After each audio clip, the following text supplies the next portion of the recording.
Hi guys, this is Bayatandra. Welcome to my channel. Oh my god, I just made some donuts and I hope you guys are going to love it. Please like, comment and share my video. I'll just show you just one of them. They look like this, and this video is to show you how to make donuts. Okay, this is where we activate our yeast. We use sugar and milk, and then we heat the milk in the microwave, and then we'll add yeast yethu uma ngabe selifudumele and sesiqedile la sizokuvuza ke, and then bese siyakuvala ukuze kuzobluma. I don't know whether activate kodwa to activate yeast.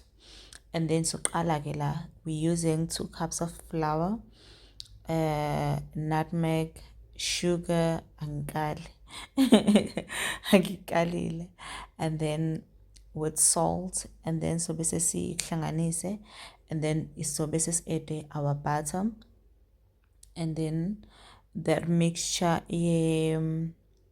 yeast and 1 egg. You can use 2, but then I prefer 1. And then zobe singihlanganise ngesandla, and then bese inhlama cause ayithambile kakhulu futhi ayiqinile kakhulu, izobe siyisukela ezandleni njengoba ubona la ngingasenayo inhlama ezandleni iyisukela yona, and then I added oil, and then from here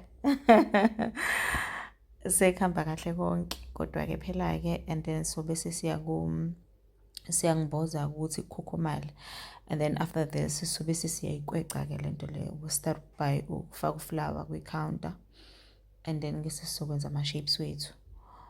Yep, this is how we do it. Because anginayo ke I rolling pin, I'm using this. I don't know why unonkosi wathenga lelo. He has his own too, and he doesn't use them. Angazi ukuthi awukwenzani lama cups lawo, but then ke ngizobe sengisebenzise isivalo uyabona vanilla essence, senza sona ukuvula labo piece abaphakathi, because anginazo izinto eziningi like and then ke siphinde sirole futhi ile nhlamati seliqalene ekhombolo, and then bese siphinde senze sizobe sesiwayeke ke njengoba sesiwenze kanje, siwafaka kwi-surface enoflour, and then bese siyawayeka kukhukhumala, and then maybe for like 30 minutes. 30 minutes is fine, and that's it. This is the shape that you want, and then so this is full stuff sesifaka amafutha. Iwona amafutha ngiwasebenzisa la, don't judge me. Maningi kakhulu for 2 people, but then and then sa-add, and then ngafila sengathi amafutha wethu like bekade ngashisa ngokwanele, nganyusa isitofu kwangathi kunokusho okukhona la uqala nje cha kona-ke phela senzile but then bese bukeka kanje ngawakhipha nawa lapha, and then this is the second batch. Mahle wona and amnandi nje kakhulu, kodwa la sekuqaleni ashile shame, arona la ashile, kodwa ke ayadleka, and then we adding amanye futhi.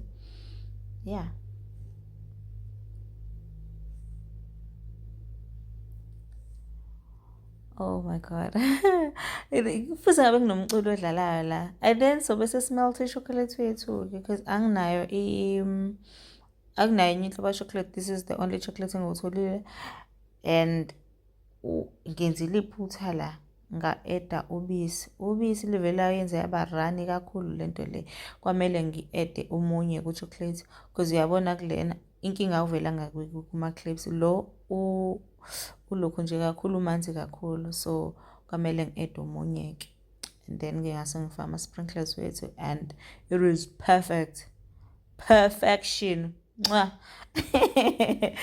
Oh my god. Thank you guys for watching. Please like, subscribe, comment, whatever ongakwazi ukuyenza to make a little page likhule. Bye.